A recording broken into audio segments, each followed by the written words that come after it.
In the polished marble lobby of the Armitage Grand, where chandeliers glittered like frozen fireworks and power moved quietly behind tailored suits, Daniel Reyes pushed his janitor cart forward with the careful rhythm of a man who counted minutes like coins, because every minute he worked late was a minute closer to his daughter's next asthma inhaler and her school shoes that never seemed to last the year. And Daniel had learned not to look up too often in places like this, not because he was ashamed, but because the world tended to look back with assumptions sharper than broken glass, and on this particular evening the air felt different, heavy with a hush that preceded disaster, the kind that sneaks in before anyone knows how to name it, until a woman in a sleek black dress, Evelyn Armitage, the CEO whose name crowned the building and whose decisions moved markets, staggered near the reception desk, her hand fluttering to her chest as if she were trying to swat away an invisible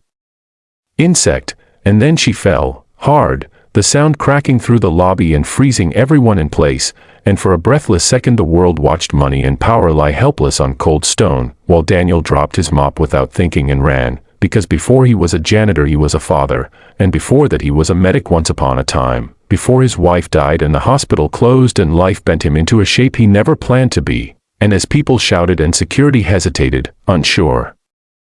whether to touch the most powerful woman in the room, Daniel was already on his knees, gloved hands finding a pulse that wasn't there, breath hitching but training snapping into place as he started CPR, counting compressions under his breath while a man in a blue suit screamed that he was doing it wrong, that someone call her private doctor, that someone get this custodian away from her, and Daniel didn't look up, because saving a life had a sound and it was the rhythm under his palms.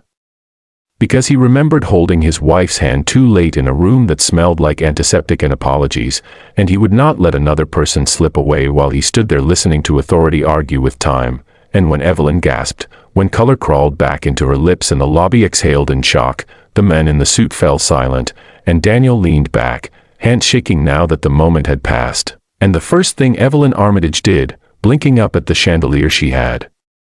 commissioned and the faces she paid to surround her, was turn her eyes to Daniel and say, hoarse and confused, "Why are you touching me?" And the words cut deeper than any insult could have, because gratitude can be loud but disbelief is louder, and the silence that followed was heavy enough to bend knees, yet Daniel answered calmly, because he had learned that dignity wasn't given, it was practiced, and he said, "Ma'am, you collapsed."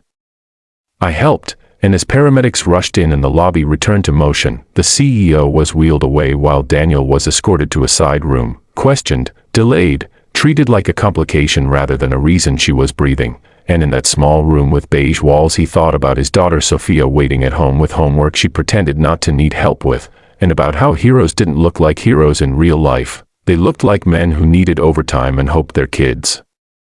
wouldn't hear the worry in their voices, and hours later when Daniel finally clocked out, unsure if he'd be fired or forgotten, he found his phone buzzing with missed calls from an unknown number, and the next morning the news called him a mystery janitor while the company released a statement praising swift response, never naming him, and Daniel shrugged because praise didn't pay rent, but then a black car arrived at his apartment building, and in it was Evelyn Armitage, pale but alive. Without cameras, without assistance, and she climbed the stairs because the elevator was broken and Daniel watched power learn humility one step at a time, and when she stood in his doorway she didn't say thank you at first, she said, "I owe you an apology," and in that moment something shifted, because apologies are rarer than gratitude at the top, and she listened as Daniel told her who he was, about Sophia, about the medic training that never quite left his hands, and Evelyn listened like a woman who had almost lost everything and realized how small her world had been, and weeks later Daniel was called into a boardroom he'd only cleaned at night, where Evelyn offered him a position heading emergency preparedness across all company properties, with pay that made his knees weak and hours that let him tuck Sophia in every night, and when he hesitated, because men like him learn not to trust miracles, Evelyn said, "You didn't ask for permission to save my life. Don't ask now." And the story went viral, but the real victory wasn't headlines, it was Sophia breathing easy in a room filled with light, it was Daniel realizing that worth isn't decided by uniforms or titles but by what you do when it counts, and if this story moved you, if you believe everyday heroes deserve to be seen, subscribe to the channel now, because the next story might remind you that the smallest choices can change everything, and you won't want to miss it.